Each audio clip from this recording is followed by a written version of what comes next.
Hey, how's it going, everybody? It's Scott and Scott show for the upcoming week of college football, which will be Saturday, November 1st, Sunday, November 2nd. He's Scott Rickenbach. I'm Scott Spreitzer.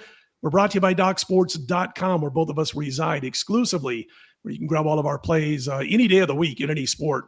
And I wanted to mention before we jump into this week's early value best bets, and of course, where the action moved on Sunday afternoon for next week, that if you're not yet a member at DocSports.com, just want to give it a trial run, click on the link below the video and get yourself set up for a free $60 account, which you can then use on any of our daily packages over at DocSports.com. I did want to comment on something. We don't always spend a lot of time talking about, what happened.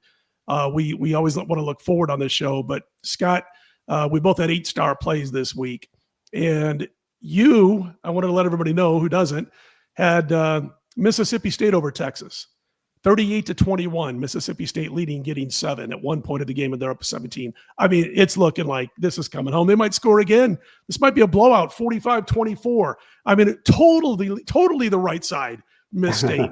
Yes. And instead, Texas comes back, wins in overtime. You end up with a push, which is better than a defeat, obviously. And I know some people probably got a win out of it if they jumped on board on Friday night or Saturday before kickoff, because that number did go up a little bit.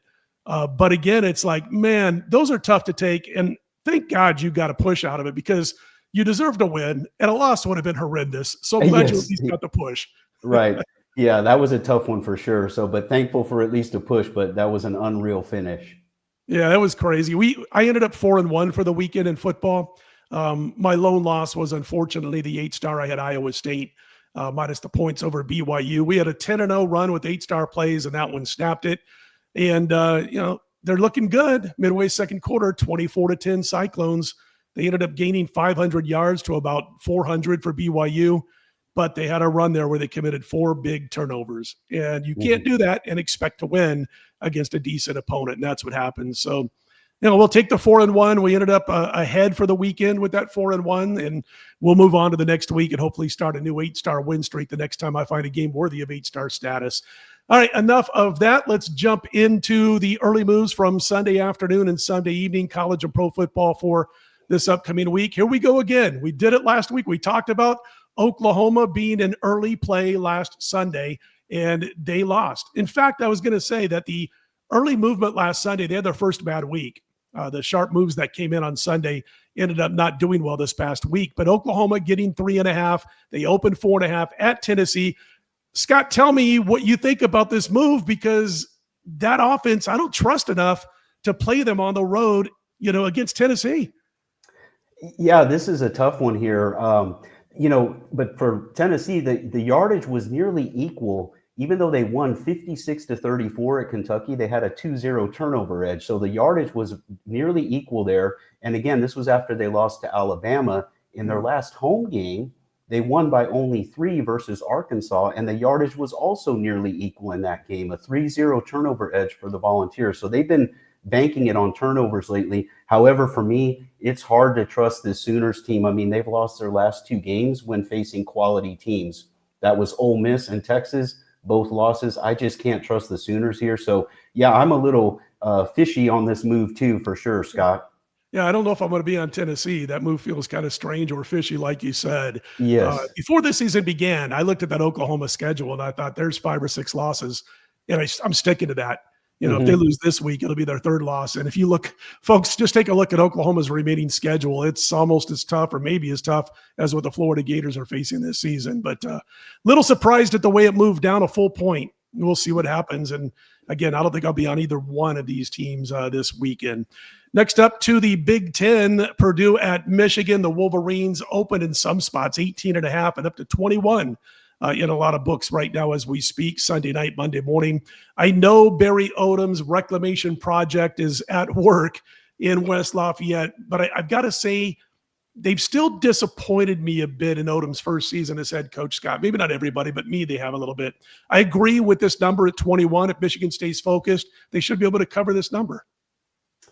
Yeah, I understand the move. Purdue's 0-5 in Big Ten action, definitely having a rough season, but all 5 of those losses by 19 or less points. So that's, again, this line looks like it might be just about right. They lost by 3 points to Rutgers, but they were outgained by nearly 200 yards in that one. Like you said, I mean, they're a bit disappointing. I thought that Odom would be getting more out of this team so far. And plus, again, they were at home for that game too. Now they're on the road. They've struggled away from home. Michigan did beat them by 28 in the last meeting that was at Michigan 2 years ago. And even though the Wolverines, though, they're 6-2, but only one win by more than 17 points, and that was against a MAC school. And their passing game really struggled at Michigan State in that 11-point win. So I don't know. This one, I think the line's about right. This is another one, just like the game we just talked about with Oklahoma and Tennessee. I'm probably staying away from this game also. Yeah, at 18.5 when I saw the opener, and I'm thinking, it was in a couple of spots, and I'm thinking, this I could see playing Michigan.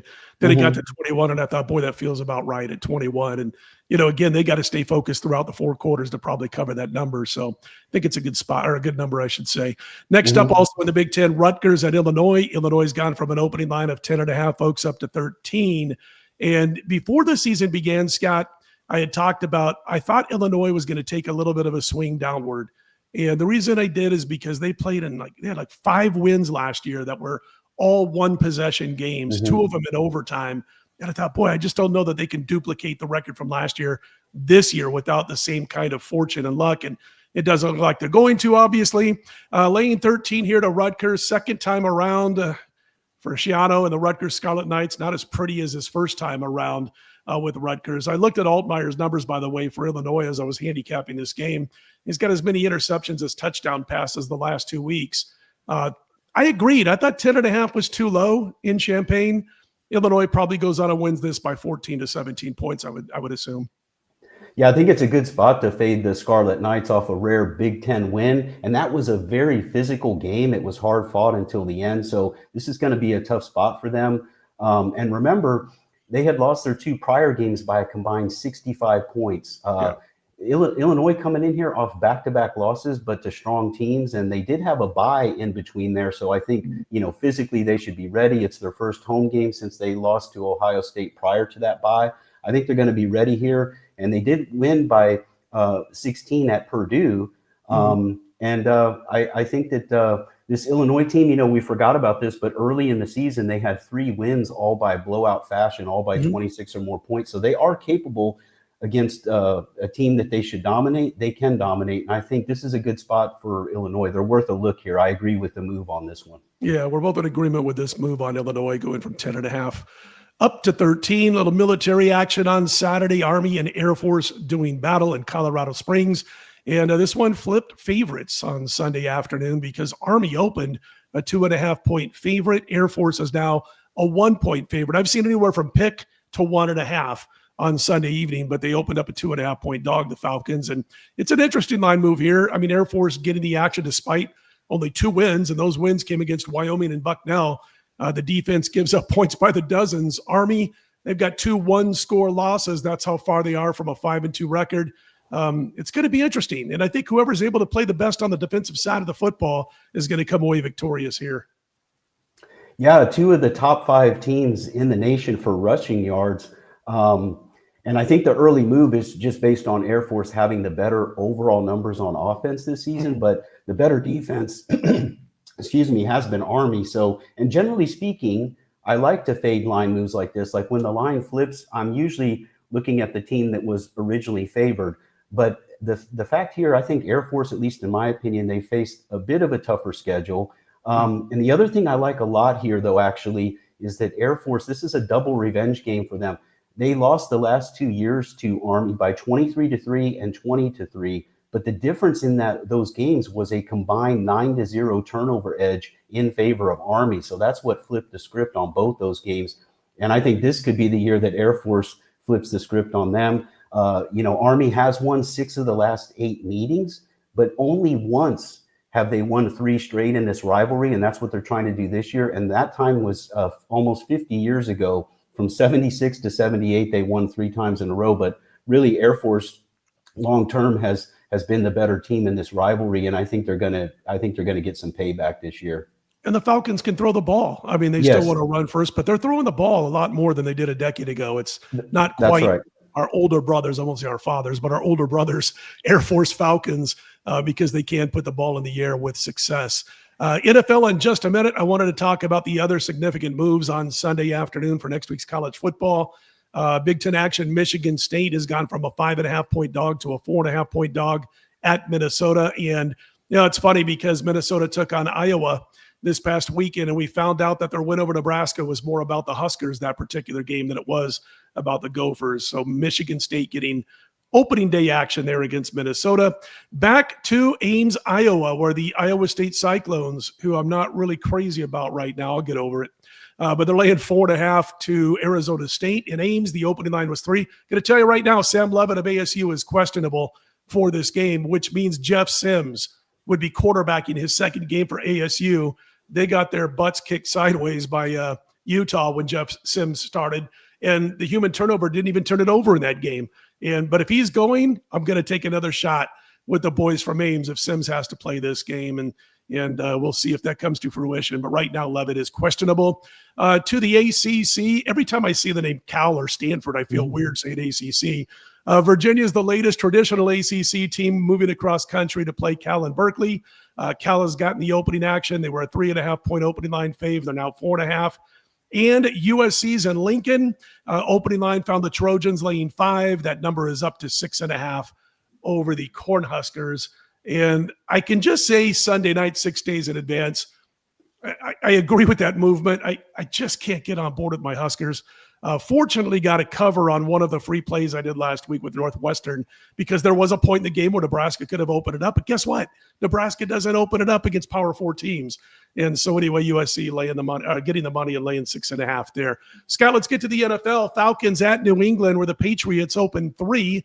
They're now 5. Now, part of that reason is Michael Penix being questionable for Atlanta. Kirk Cousins did play on Sunday. A terrible performance by the Falcons, getting ripped apart at home by the Miami Dolphins. New England laying 5 in this one.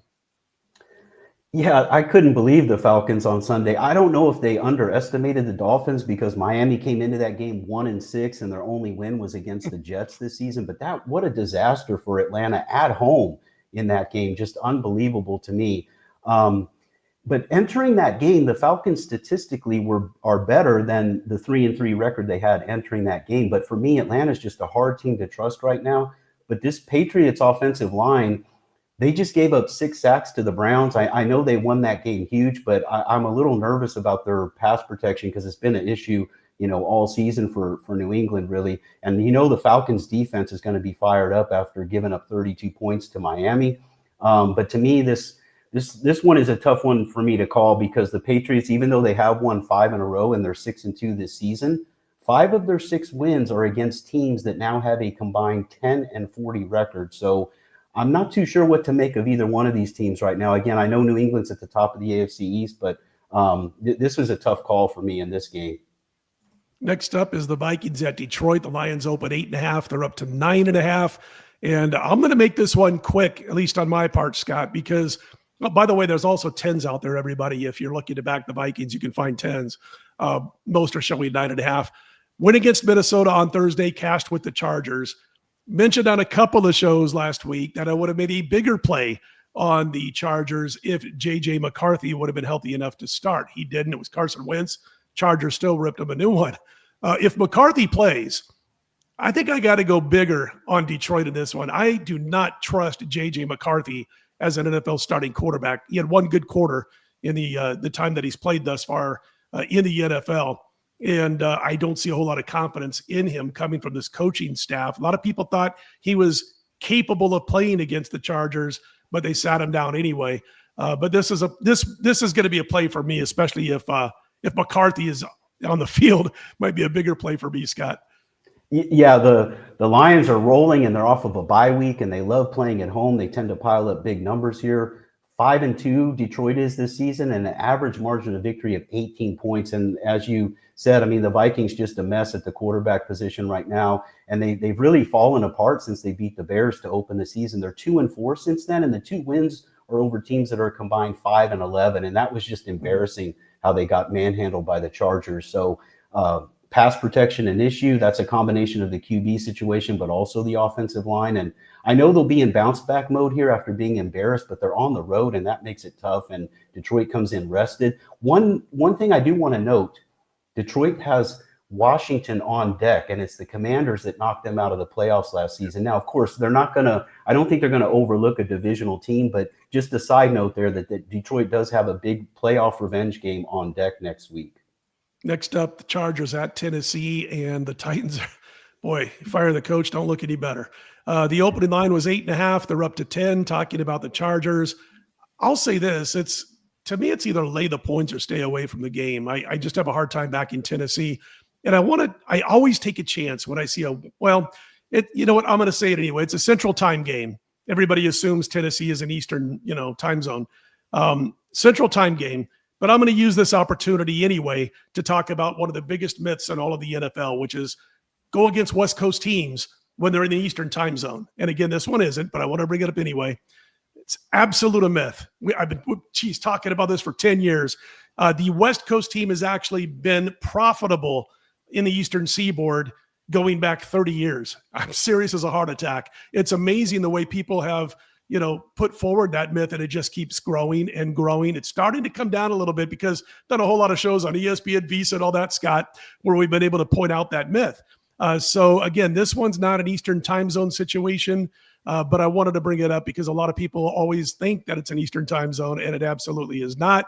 But again, good chance to jump in there and talk about that. Real quick note on this one. I had the Chargers last week. I spoke about the fact that I like Herbert's relationship now, the couple of players that he's really starting to hook up with downfield, which are Gadsden and Allen, and then underneath them with McConkey, and still stretching the field sometimes with McConkey. We saw it against the Vikings. They should probably be able to do it here. Having said all that, Scott, that's an awfully big number in the NFL to lay on the road. But I can't take Tennessee. It's Chargers or nothing this week for me in all likelihood. Yeah, and it's what you said, Scott, that's exactly what I was going to lead in with here. Is it's just a lot of points to lay on the road in the NFL, but how do you trust Tennessee here? Yeah. You just can't. And now 3 of the first 4 Chargers wins this season were by 6 or less points. So, and I think now off that big blowout win over Minnesota, we've lost a little bit of the value here. This line could even continue to go up, but wow, since Tennessee made the playoffs in 2021, they then started 2022 at 7-3. But since then, this team has gone 10-39. It's just a disaster. And by the way, when you look at the stats of their game against Indy, just know that 131 yards of their offense came after they were down 38-7. Yeah. So don't think that Tennessee's offense is turning anything around. This is just a bad team. And like you said, if we're going to do anything here, it's going to be laying the points. But again, it is a big number on the road. Yeah. And I like to look at bad teams getting a lot of points, once you get 7, 8, 9 games into the season. So there is that possibility, but I doubt very much that'll be back in the Titans. We'll see. Early value best bets, we'll get to those in a second. Real quick note again, if you're not yet a member at DocSports.com, just click on that link below the video to get your free $60 account. And also you can check out all of our premium plays. That Scott, this Scott, each and every day of the week exclusively at DocSports.com. Scott, last week we had an agreement on our best bet, early value best bet. It was the Baltimore Ravens. We both got head faked in that Lamar Jackson would probably play. That's at least what was announced all the way through Thursday, and then he didn't, but they took care of business anyway in the fourth quarter against the Chicago Bears, winning by 14. What's your best bet this week? Yeah, and I'm going to go to the NFL again this week, and I'm going to go with Detroit. As we just talked about, Lions in a good spot here. And I just want to add to that a little that in their regular season home games, the Lions have now won 9 of their last 10, and the average margin of victory in those 9 home victories is 22 points. So the way the Vikings are slumping and, the Lions come in rested here, they're already 3-0 at home this season, and each win this season has been by at least 15 points. I think Detroit gets another home blowout here. We would have had a best bet in common if they said McCarthy was playing for sure. We don't know yet, but I totally agree with you that Detroit is the side there. And my best bet, I'm going to go to a game where, again, man, when I see a team at home favored coming off a loss like the Falcons did to Miami, going up against a team that keeps winning football games, even if they're kind of close, the bottom line is I usually look to that team that's getting points that nobody wants to play at this point of the season, but I'm not going to do it. I don't like Penix thus far. I think he's got a ton of room to improve, high ceiling on that kid. And he is banged up. He's listed as questionable for next week's game. We're 7 days away from kickoff. And, Kirk Cousins was okay. He was 21 for 31. I don't think he threw any picks on Sunday. But the bottom line is this team is just missing a lot on the opposite side of the football. New England's playing with a ton of confidence. And by the way, back to Atlanta for a minute, that offense, even before the Penix injury, the ankle injury, they've averaged 15.6 points per game the last 4. They were shut out in one of those games. Cousins played Sunday, but the team can't get the ground game going. Scott, I looked at the last 2 games, including this past Sunday. Atlanta has 107 rushing yards the last 2 games, or 53.5 per game, on 2.89 yards per carry. So the Pats are playing well. This goes against some of the stuff I like to do at this point of the season, but I still think New England's going to be too tough, and I agree with that number jumping from 3 to 5 on Sunday afternoon. Any final thoughts before we call it a day? No, I think that covers everything, Scott. And just wanted to mention, again, we talked about it at the start of the show, but that was a brutal push for me with the big game on Saturday. But thankfully, I did get a nice win on Sunday NFL with Denver crushing Dallas. So it was a good way to wrap up the weekend. And let's get him again this weekend, Scott. Yeah, I did the same, Scott. Ended up sweeping the NFL, Chargers Thursday, and the Jets on Sunday. And then my top play in the NFL this week was the Ravens, and they came through for us. So we ended up 4-1. I'll take it. We're now 97-63 college and pro football. So folks, if you want to jump on board, you can find all of our plays again over at DocSports.com. For Scott Rickenbach, I'm Scott Spreitzer. You know what to do, everybody. Let's put them in the win column and check us out all week long with multiple videos from both of us and all the guys over at Doc Sports. Take care, everybody. Best of luck. Take care.